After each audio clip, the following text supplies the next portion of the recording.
नमस्ते साथियों, कैसे हैं आप सब। आशा करते हैं आप बहुत अच्छे होंगे। और आज देखेंगे हिंदी के वर्णमाला के महत्वपूर्ण प्रश्नों को। हमारा पहला प्रश्न है, वर्णों के व्यवस्थित समूह को क्या कहते हैं। वर्णमाला, स्वर वर्ण, व्यंजन वर्ण या इनमें से कोई नहीं। हमारा सही जवाब होगा वर्णमाला। सही जवाब होगा वर्णमाला। हमारा अगला प्रश्न है, हिंदी वर्णमाला में वर्णों की संख्या कितनी है। हिंदी वर्णमाला में वर्णों की संख्या कितनी है। हमारा सही जवाब होगा, ऑप्शन है आपका 33, 11, 52 या 14। हमारा सही जवाब होगा 52। हमारा अगला प्रश्न है, हिंदी में मूल स्वर वर्णों की संख्या कितनी है। हिंदी में मूल स्वर वर्णों की संख्या कितनी है। ऑप्शन है 33, 11, 52 या 14। हमारा सही जवाब होगा 11। वर्णों की संख्या 11 है।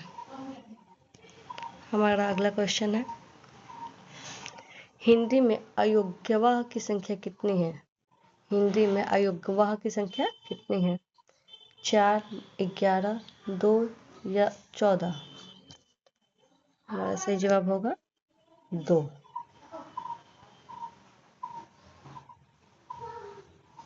ये 2 है दोस्तों, 2। अन और आह होता है लास्ट वाला, 2 यही होते हैं। हमारा अगला प्रश्न है, स्पर्श व्यंजन की संख्या कितनी होती है। स्पर्श व्यंजन की संख्या कितनी होती है। 32, 35, 25 या 14। हमारा सही जवाब होगा 25। क से लेके म तक टोटल 25 शब्द होते हैं।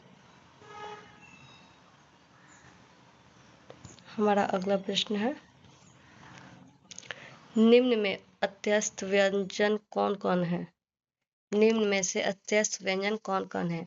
ऑप्शन है क, ख, ग, घ या प, फ, ब, भ य, र, ल, व या च, छ, ज या झ। हमारा सही जवाब होगा य, र, ल, व। हमारा सही जवाब य, र, ल, व। हमारा अगला प्रश्न है, निम्न में से उसमें व्यंजन कौन कौन है। उसमें व्यंजन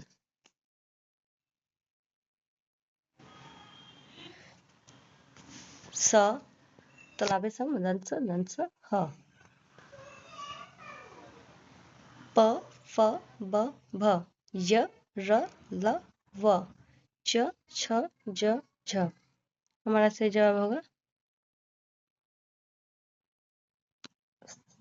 तालाब सम, दंस, ह।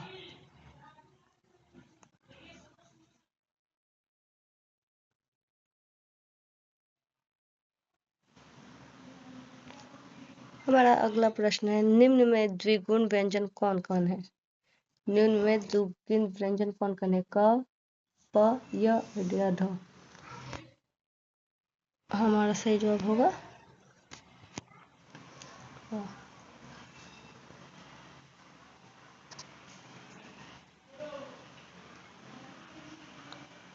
हमारा अगला प्रश्न है, निम्न में से संयुक्त व्यंजन कौन कौन है। निम्न में से संयुक्त व्यंजन कौन है। संयुक्त हमारा ऑप्शन है क, त्र, य, र। हमारा सही जवाब होगा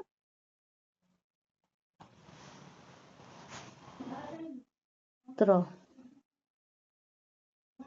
हमारा सही जवाब होगा त्र।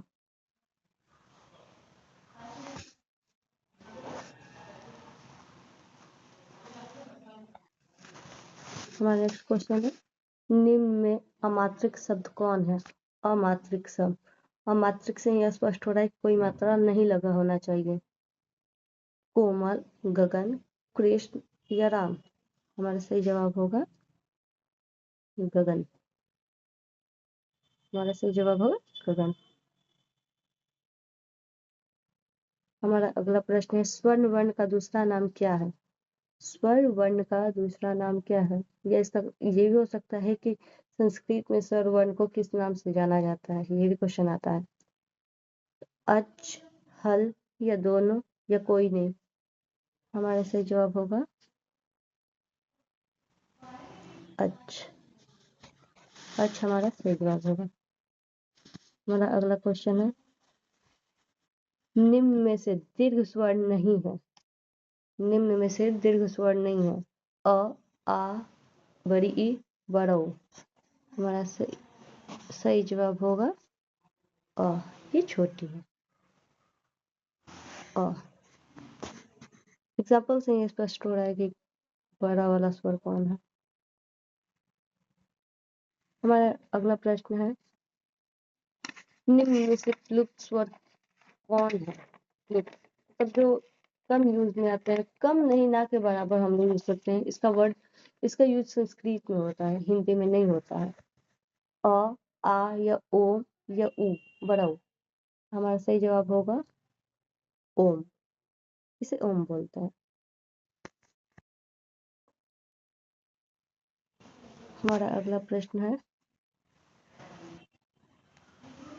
अ का उच्चारण स्थान कहाँ से होता है? हम लोग अ उच्चारण कहाँ से करते हैं? कंठ से करते हैं, दांत से करते हैं, होठ से करते हैं या तालू से करते हैं? आप लोग एक बार उच्चारण करके देखिएगा। और इसका सही जवाब होगा कंठ। कंठ इसका सही जवाब होगा। हमारा नेक्स्ट प्रश्न है, ई का उच्चारण स्थान कहाँ है? छोटी ई का उच्चारण कहाँ है?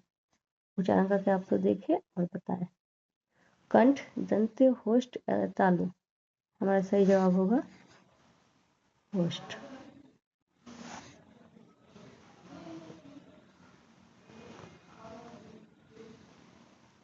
नहीं, ई का उच्चारण होष्ठ से नहीं होगा। ई ई ई का उच्चारण तालु से होता है। ई का उच्चारण तालु से होता है।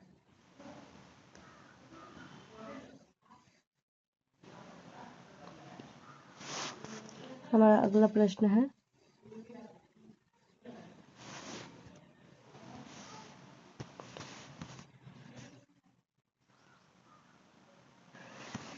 व्यंजन का दूसरा नाम क्या है? व्यंजन का दूसरा नाम क्या है? ये हमारा HW का क्वेश्चन है। आप लोग इसका आंसर कमेंट बॉक्स में जरूर छोड़िएगा। इसका एग्जाम आप ऑप्शन देख लीजिए, अच, हल, दोनों या इनमें से कोई नहीं। इसका आंसर आप लोग कमेंट में देकर जाइएगा और चैनल को लाइक से सब्सक्राइब कर दीजिएगा और अपने दोस्तों को ज़्यादा से ज़्यादा फॉरवर्ड कीजिएगा। आशा करते हैं कि इस सेशन में आपको अच्छा लगा हो। अगला क्वेश्चन इसी से सेकेंड पार्ट भी इसका लेकर आएंगे आगे का, उसमें भी 15 क्वेश्चन हम कराएंगे। तो ज़्यादा से ज़्यादा शेयर कीजिए और सब्सक्राइब कर दीजिएगा अगले नोटिफिकेशन के लिए। Thank you so much.